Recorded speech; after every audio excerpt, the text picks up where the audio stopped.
sa lahat. Ito po yung napritong eggplant o talong. Ayan guys. Ayan. Sarap po ito. Sausawan ng suka o light sauce.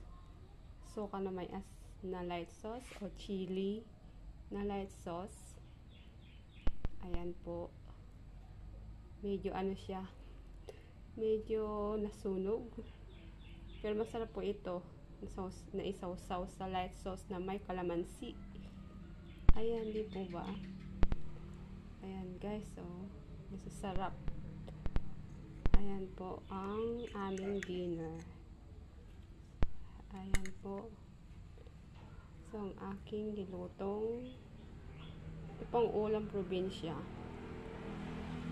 Tipid ulam. Tipid sa budget. At tipid po sa lahat ang talong. Thank you for watching guys. God bless you all.